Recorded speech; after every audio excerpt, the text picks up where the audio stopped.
You're listening to the Fezcast, the Saracens fans podcast, bringing you the independent and unhinged views of the voices in our heads, as well as those of our special guests. To get in touch with us, find the Fezcast on social media and listen to us on Apple Podcasts, Spotify, YouTube and more. Thanks for tuning in and enjoy this week's show. You're listening to the Fezcast.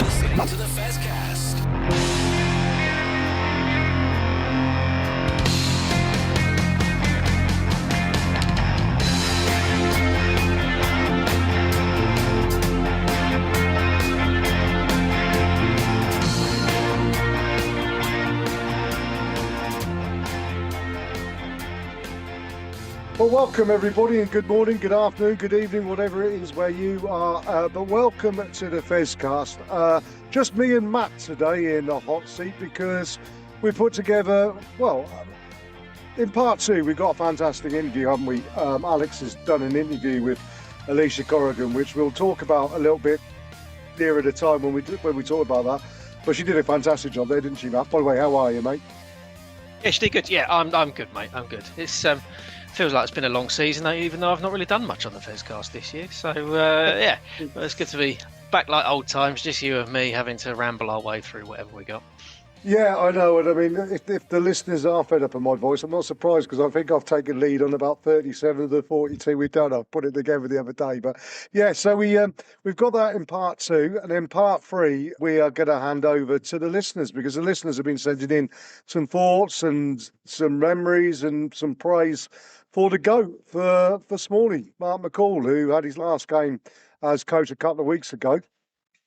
So we thought we'd devote the last part of it and just say thank you to Mark McCall. So that's coming up in the end. But before we do that, part one, Matt, really got to talk about, wasn't involving Saracens per se, but I've got to say well done to Northampton Saints. And actually, as much as this will stick in my craw a little bit, well done to Exeter Chiefs for making the game what it was. It wasn't the most free-flowing game, I don't think, up until the last sort of quarter of an hour when a couple of yellow cards kind of changed things around a little bit. But Exeter do what Exeter do and kind of try to drag Northampton Saints, not say down to their level, but to the game they wanted to play.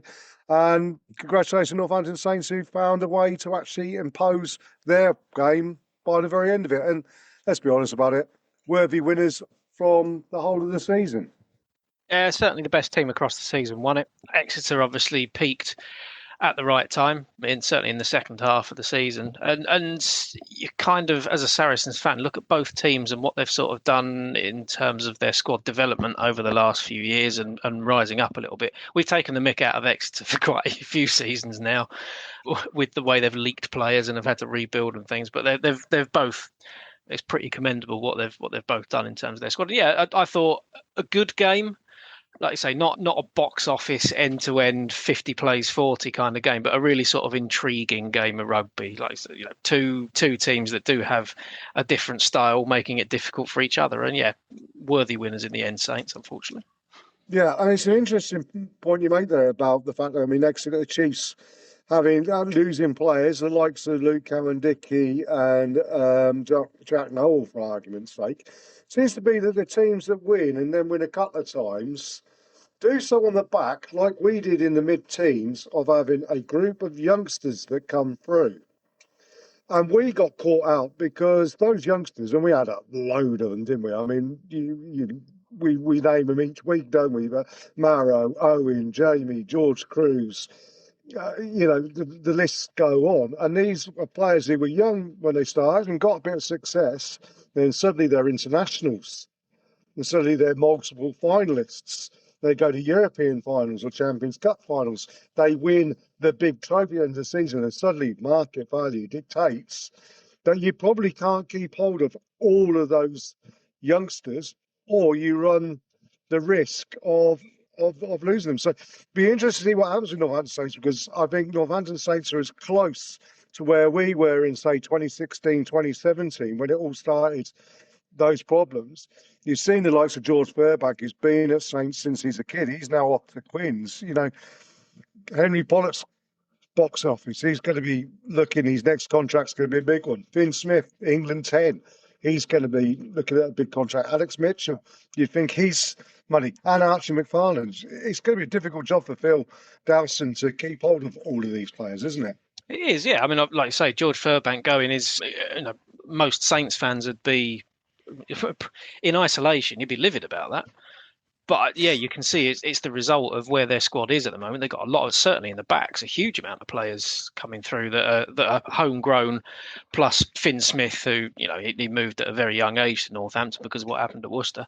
But yeah, they've got to rotate through their squad as players come through and demand a higher wage. So it is what works about the salary system, and it is why teams now are bouncing around in the league, because your squad is going to have to be slightly different year on year. But you look at where both Saints and Exeter were a year ago, 2 years ago, well in the bottom half, and just those few little tweaks moving up to the top, then you might lose players again and move back down again. So yeah, it's difficult squad management, but we've got to look at what they're doing with the squad that we have at the moment and go, okay, well, that is the way to play it for Saracens. I think, yeah, any team that wins the league, I like to see it done with, at the very least, with a core of homegrown talent.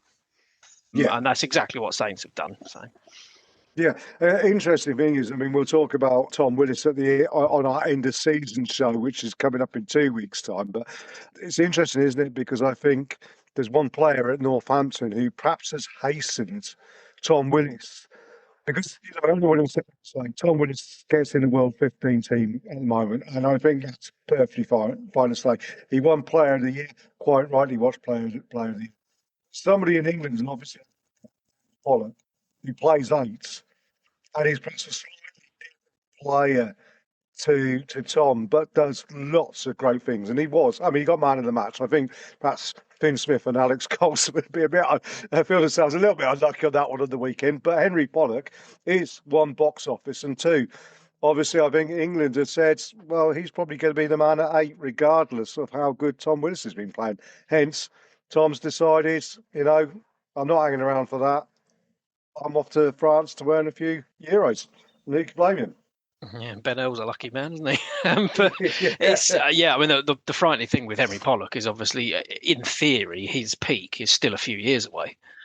And yes, players develop at different rates, and he could blow himself out by 23. But it doesn't necessarily happen like that very often. And yeah, he will get better as a player. So yeah, possibly that has done for Tom Willis a little bit in terms of England recognition. But there's room for them. So yeah, indeed, there could well be. And I mean, of course, Alfie Barbary with his new pet. If you see on Instagram, obviously the doctor has mentioned the fact that he's perhaps not. Well, no, I mean, he brought Jack Berger, who had a fair old mane, didn't he? But I mean, Alfie appears to have got rid of the sheepdog on top of his head. yes, I don't know whether that's anything to do with us or whether it's just a fresh start. But there you go. Yeah, well, I mean, as you could see, Matt, the listeners can't. I've had pretty much the same sort of situation. I've had an argument with a lawnmower, but there we go. It does bring us on. We talk about young players, and obviously, something did happen on the weekend, and I did watch it. And judging by the comments that were going backwards and forwards on our WhatsApp group, I probably did the right thing. I was out helping out my mate's bar with a few bands playing, so I think I had the better entertaining night. But England against France. Was it a capped international? I don't think it was a capped international, was it? But down in Van, it was very much experimental side. Everybody's blowing smoke up at Marcus Smith's backside. He managed to get on the end of some really good things that Noah Calori did, which, from a Saracens point of view, in a pretty meaningless, pointless game, Noah did come out with a big tick against his name, didn't he? He did, yeah. No, there was some good work from Noah, and he's been rewarded with staying in the England squad for the rest of the summer by the look of it. But yeah, I mean that it shows the sort of strength and depth that France have. I mean, yeah, there were some starting level players for France, but obviously plenty missing with their league season still going on, and they were by far and away the best team out there. Some of England's defence was dreadful. But it was a scratch side put together pretty quickly, so it's kind of understandable that it would have been a little bit scrappy. But yeah, not one to really shout about, I don't think, from our point of view. Yeah, talking about that England squad, of course, we now know it's been confirmed that Maro's having a rest from rugby for this summer. I think there was posts of him in either Mauritius or somewhere beautiful like that in the Indian Ocean with his wife, getting away from it. Good idea. Give Mara the summer off. I mean, what's he going to prove? go into the well a few more times, he will benefit from some R&R, won't he? And Jamie, the old warhorse, got 1 year left in him. He's going to be out there captain, which seems to be, let's push Jamie to the ground for his last year and let Murrow come back refreshed in the autumn. Yeah, I mean, there's obviously some people think it's actually enshrined in rugby law, but it isn't. It's just a guideline on the number of games a player should be playing in a year.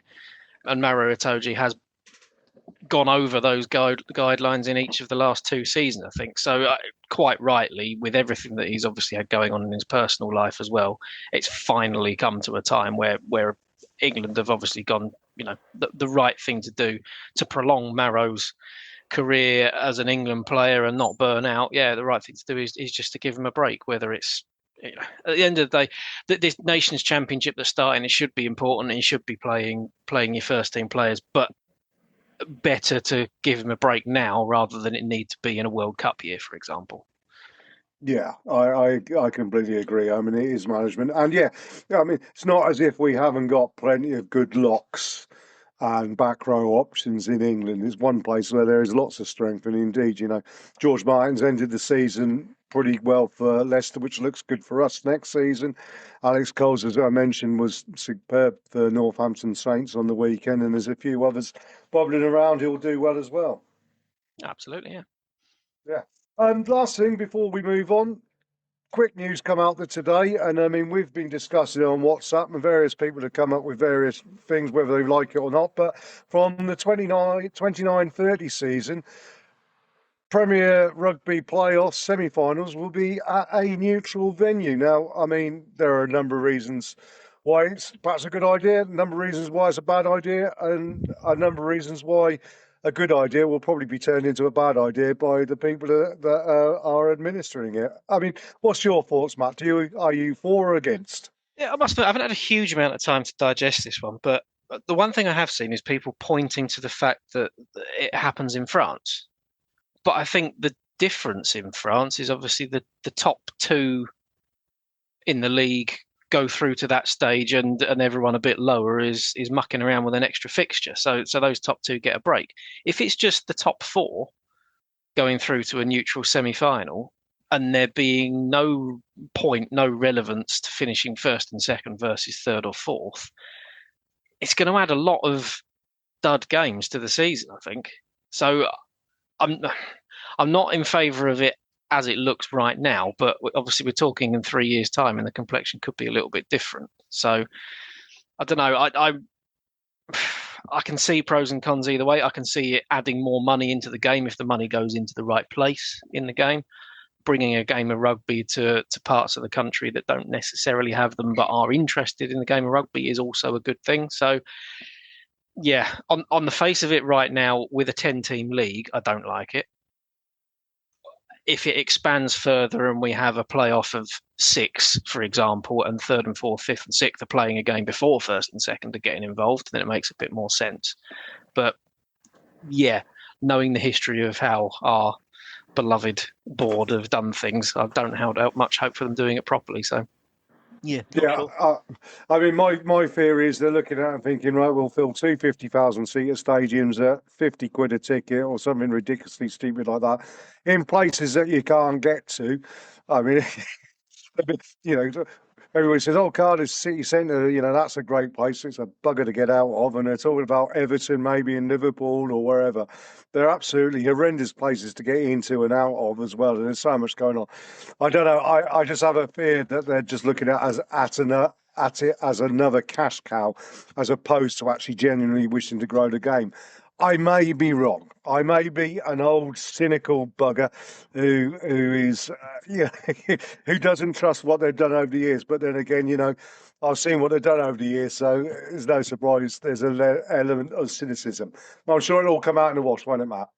Yeah, there's an awful lot that's going to happen in the next 3 years before it gets to that. So yeah, there are ways that it could work better than others. Let's put it that way. Indeed there are. Right, let's stop there and then we'll come back and hear Alex do a smashing interview with Alysha Corrigan of Saracens Women, and then we'll have a quick preview of the big final on the weekend. You're listening to the Fezcast. Hello, this is Akina Gondwe of Saracens Women, and you're listening to the Fezcast, and we are both proudly sponsored by the Saracens Supporters Association. For a £10 annual subscription to the SSA, you'll get the chance to buy tickets for away matches, receive a regular newsletter, and an exclusive SSA badge.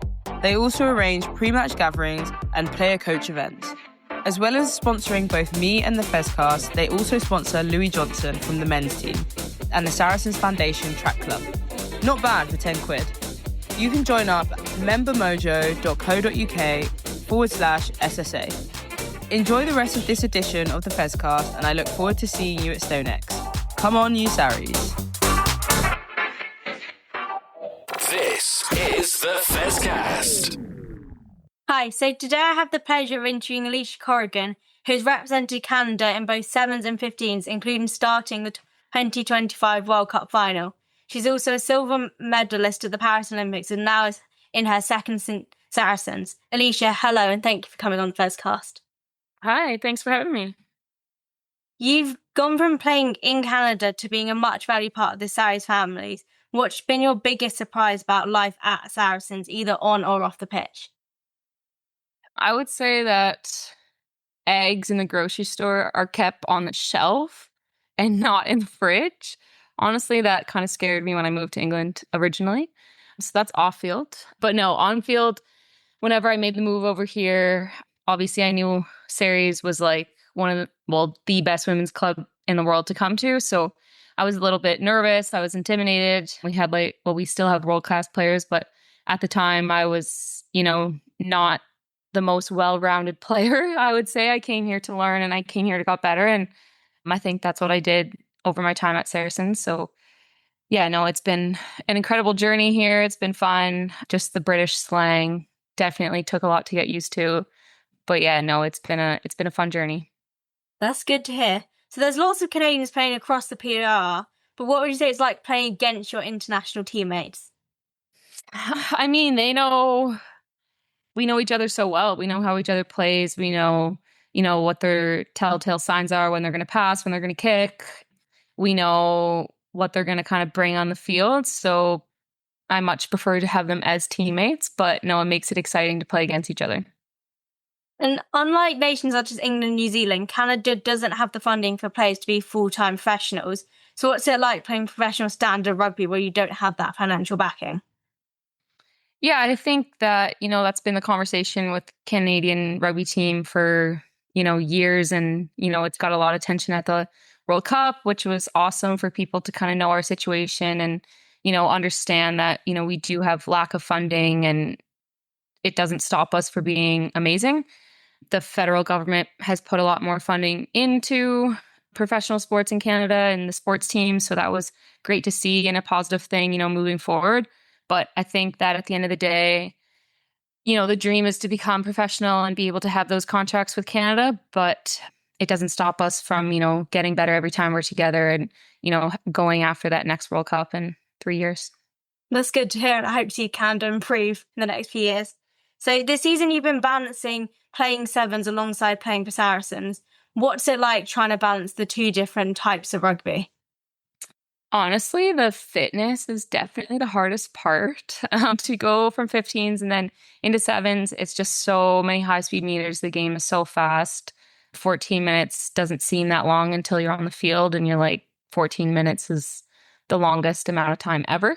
But yeah, I think that being here with Liv and, her and I were on the same schedule this year. So getting to have a training buddy and have all of the same schedules and, have that person to, get ready for sevens with. I think the Saracens have done an awesome job. Tyler, S&C is amazing just to be able to make sure that we're in the best shape and ready and primed for sevens. So it's definitely a hard thing to balance. But with the teams that we have at Saracens at Canada, we managed to make it work. Do you think playing sevens has helped you playing 15s? Yeah, I think massively for me, it's helped with my confidence in just like 1v1 abilities, taking people on the edge. I think that it's helped with my skill set. But yeah, I think the biggest thing has been like speed and just like the confidence of being able to take people on with ball in hand. So if you're stuck on a long bus trip to Exeter, which Saracens team are you definitely sitting next to and which one are you avoiding? Well, I usually sit if Sid, May, Lottie, if they're on the bus, I'm definitely sitting with them because they always bring really good snacks. Sid is like very prepared, always has good snacks. So I'd say them three I like to sit by. McKenna, if she's on the bus, she always bring like good banter, good conversations, some card games. And honestly, I just stay far away from the coaches. That's fair. If the coaches gave you one game to play anywhere else other than the back three, what position would you excel in and why? Oh, flanker for sure. I've got to play flanker once this year, and if I was just a little bit taller, I feel like flanker would be like the perfect position for me because you don't really have to. This isn't any bad like to the forwards. They are very skilled, but you don't have to have as big of skills as like the back three forwards. They can kind of just like go about their business. They don't really have to do anything. Like they do everything, but they don't have like a specific spot they got to be. Like they get to just hit routes. They get to hit people. They can go be a back when they want to be a back. So I think that is just the best of both worlds for me. That sounds good.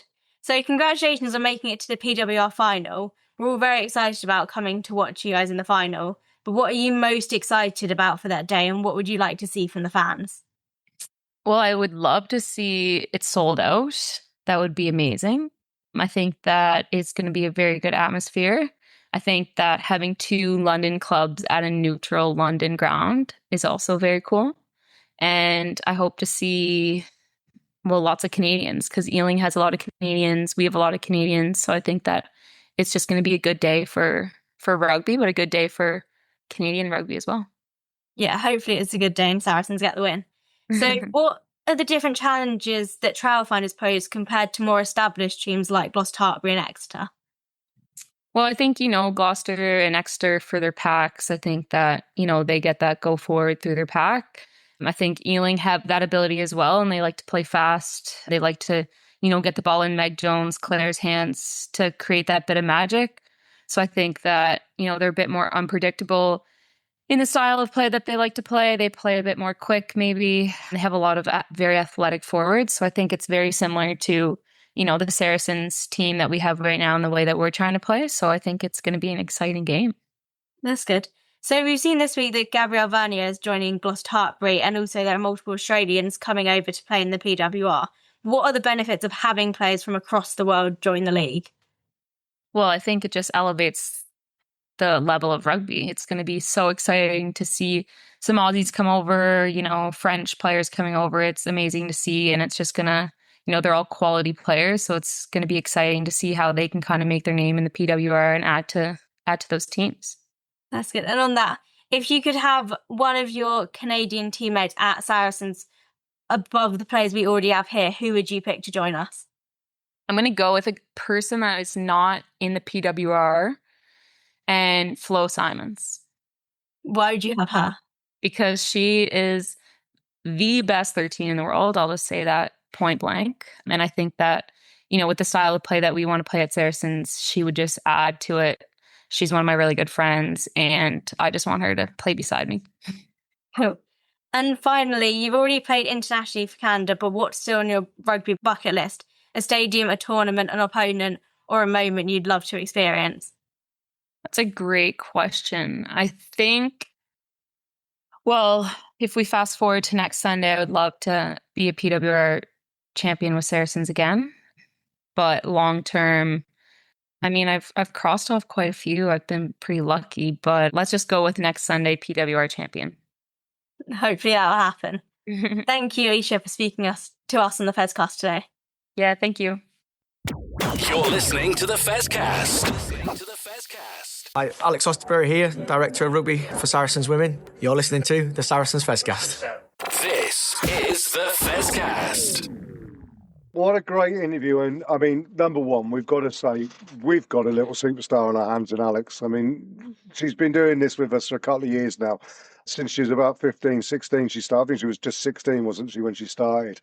And she's grown and matured. And I mean, that was a very excellent interview. I mean, considering that she was originally booked down to talk to Julia Amakali, who then had to go into physio. And then Alysha Corrigan training ran over and sort of like time constraints came on, as often do. She packed an awful lot into those 10, 12 minutes she had there, didn't she, Matt? Indeed, yeah. I mean, we've done some fun interviews over the time, and it's been difficult to sort of dive in at the last minute and things. And if anyone's listened to when I speak to someone post match for about 3 minutes and do a complete awful job of it, the fact that Alex has managed to get that in is fantastic. So yeah, I'm really glad she's been with us again for this year, and we've been able to have her involved in the show because. Yeah, it means we've certainly been able to put a different spin on the women's game this year, which is great. Yeah, I think she has done. And the questions she was asking were very, very clever. I know David Loxham and James Peake helped out with a few questions there as well. And thanks to those guys for putting their input in there. But yeah, it was interesting to get a viewpoint of how different it is. I mean, the fact that Alysha can't work out why we don't keep eggs. Well, I don't keep eggs full stop. But I mean, why we keep eggs on a shelf and not in a fridge. I mean, you'd think in Canada it was cold enough to keep them on a shelf, wouldn't you, really? But we live in different worlds, don't we? Well, you do. But yeah, it's also interesting to see, obviously that Canadian influence that's coming into the Saracens. Kevin Rouet, Alex Osterby being around the Canadian side at the World Cup, and then obviously Liv Apps, Gabby Sent, Sophie de Goody, Alysha Corrigan. We've got a core of really, really good Canadian players, and obviously Alysha talks about she would love to add a couple more Canadians to the mix, particularly the outside centre, whose name I've forgotten already. Yeah, I mean it's sort of. It's almost a bit self-fulfilling in a way. Obviously, most players in the game aren't necessarily getting any money to come and play rugby, so there's different reasons for them to come to clubs. And obviously, if your mates are all playing somewhere, then that helps to bring more in. And yeah, there's been a long running link between Saracens and Canada, going back quite a long way with certain players as well. But yeah, I found it quite interesting. There was I think it was a BBC article actually about Kevin Rouet's joining Saracens and the fact that initially everyone was very, very guarded about sort of giving him data to do with certainly the England players in the squad because of obviously the challenge of England playing Canada at various points. But it sounds like that's been dealt with and coped with very, very well. And he's clearly had quite an influence on us this season. He has, yeah. You can see the attacking lines which players like Alysha Corrigan and Jess Breach and Lottie and everybody have clearly benefited from that. And also, obviously, having probably the best halfback partnership in the world playing inside them all. Absolutely, yeah. I mean, it's you mentioned Liv. Without her in the squad, where would we have been this season? I mean, there's no disrespect to Tori Sellers and obviously Ella getting injured as well, but Liv has just elevated that style of play dramatically, and I think that'll stand us in good stead even next season and potentially beyond that, as and when Liv departs as well. Yeah, I mean, she's been an absolute force for good and, wonderful stuff. Of course, we hope, and, Alysha made the point when she said, what's on your bucket list? On the bucket list is lifting a trophy on Sunday afternoon, early evening, down at the Stoop, seeing Saracens take on perhaps a surprising opponent in Ealing Trailfinders. Now, I suppose that's the first thing to say. The first disappointment is we're not getting the opportunity to get some revenge on Gloucester Hartbury in the final. But, Ealing Trailfinders have earned their right to be there, and they will be tough opponents. It's not going to be like the last game we played them, where we threw 80 points past them. And I don't think it'll be like the game before earlier on in the season, where we beat them handsomely well as well. They're gonna come to that game, Trailfinders, aren't they? And they're going to throw everything at us. Absolutely. I mean, they're a little bit like Exeter in a way, where they've really peaked at the right time. Their availability of players got better throughout the season, and as they've gelled together. And yeah, anyone that's sort of saying, well, whether we win or lose, it's not we've not earned our place because we're not playing Gloucester there. Well, that's Gloucester's problem, not ours. Yes. And Ealing were fantastic in beating them. And yeah, we've got to be on our toes. I mean, hopefully the semi-final that we played and having to really dig deep to win that, hopefully that stands us in good stead for the final rather than taking it out of us. But given that there's been a week off in between there is a chance to recharge the batteries, isn't there? Well, I think that is the main difference between perhaps us and Ealing Trailfinders, and where perhaps we have got that extra couple of percent or whatever it is that will help us win. It's the fact that those girls, and I saw the halftime team talk that Zoe Harrison did, which they've released on Insta and whatever, and saying we are a finals team, we are going to get to that final. And that's the one thing that Saracens have got, I think, that Saracens women have got. And we've seen it on a couple of occasions, not only Jess Breach's fantastic try against Exeter Chiefs, but do you remember Zoe Harrison kicking a conversion or a penalty from the halfway line against Bristol Bears to win the game? And there's a couple of moments where clutch moments have come, and we've got players that can do that regardless. It's a bit like that final we played against Exeter, the men, when you thought, oh, we're down and out here, then suddenly Owen Farrell stepped up, Maratoji, Jamie George, whatever, got hold of the game and went, no, we're not losing this game, we are going to win it, and we're going to do the right things at the right time. And if we're in the game, then I fancy us to have the quality to win the game regardless. Yeah, the squad as it is, there's a lot of players in that team that have been involved in clutch moments, last minute wins, and it's not often that's been done to us. So yeah, that's only going to stand us in good stead. Hopefully it is a really good final. I'm a bit gutted, to be honest, because I'm going to have to miss it. But really looking forward to catching up with it. Yeah, I mean, I'm unfortunately going to be watching it on the sofa. I've got other things on, so I can't get down there. But what I will say, folks, is there are, I think, still tickets probably available. If you can get down and give the girls support, it's going to be a humdinger of a London derby. I mean, it's got to be particularly galling for Quins that they've got the two London teams as opposed to the team from Surrey at their grounds playing for the final, which is something that Quins were at quite a few times in the past, weren't they?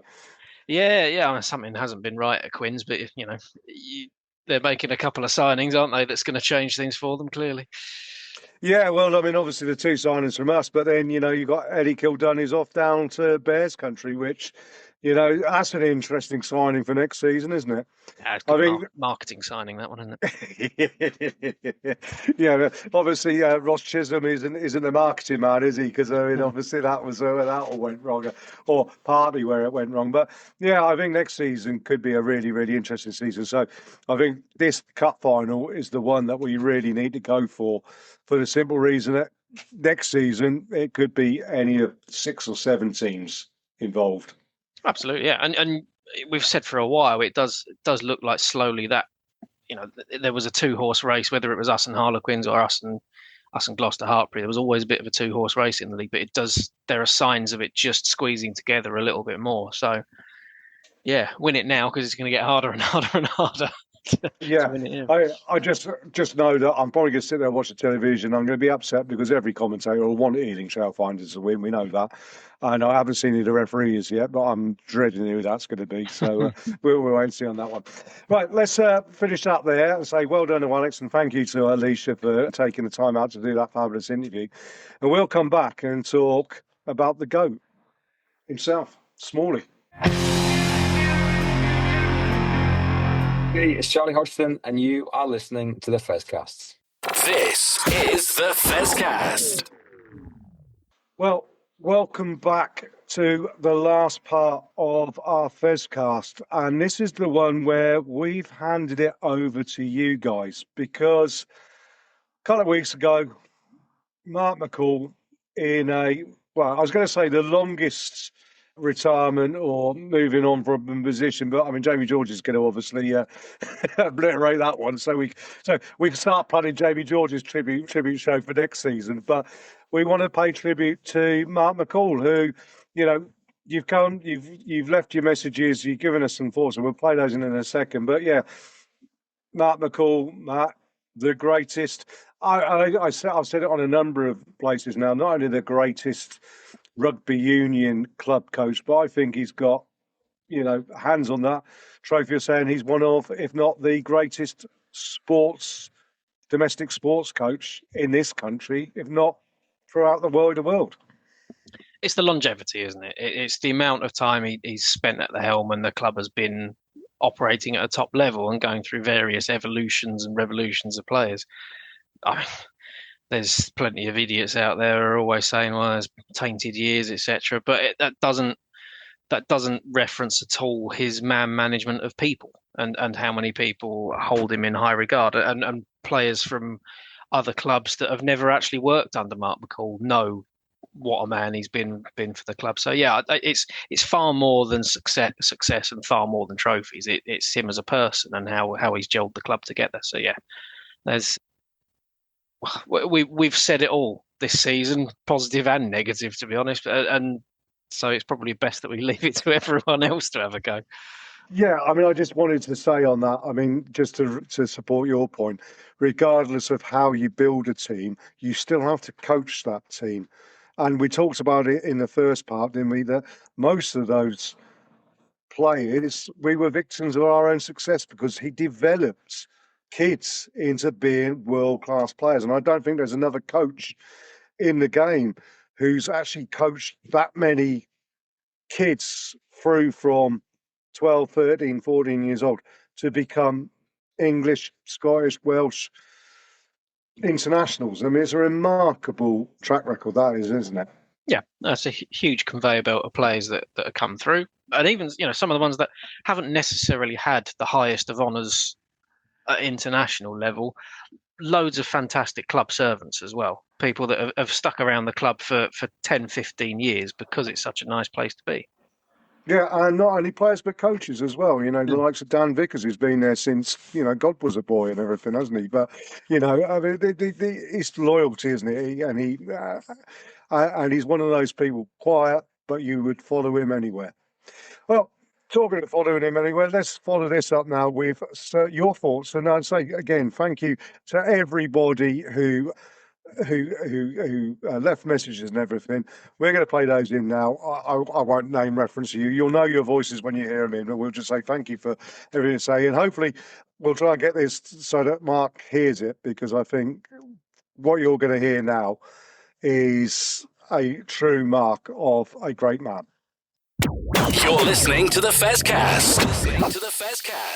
Mark has always been generous with his time, one of the very best and often unassuming leaders, an inspiration and a role model to so many. I doubt anyone will really know the full extent of influence he's had at the club, for the Prem and for the wider game, and for one-to-one individuals. Top bloke. Many thanks, Mark, for 17 years of steering the good ship Saracens. You helped the club become a powerhouse of rugby talent both on and off the field. We shall miss you, but we'll always have great memories as well as all the trophies. Just recalling a memory of Mark McCall. I was on a stadium tour at the Stonex and was told that Mark's language gets colourful during matches. Hence, they had the Perspex booth to restrict the sound. As I was just thinking, what happens at away matches? My husband leaned over and whispered in my ear, "We need one of them for you." Anywho, well done, Mark McCall. Well done, Saracens. Love the Fezcast. Hear you soon. Hi, Mark. Just wanted to say thank you for everything that you've done for the club over the years. You have been a true leader, a visionary for Saracens, and I came in supporting this club during your time and will continue to support this club. But everything that it is because of what you've made it. And it was really fantastic to be there for your last game of the season and see you go out in such style and class. And just thank you. Thank you for everything you've done. Thank you for breeding a team of winners who play so well for us and want to play so well for us. And that's because of you. Yeah, wonderful, wonderful man. Thank you, thank you, thank you. A message for Mark. A truly great coach, has brought and improved so many players. I cannot sum up in words what a transformation this man has brought to Saracens RFU. From the days of Southgate, yo-yoing between leagues, losing our best players, we now attract and through our academy produce the best players.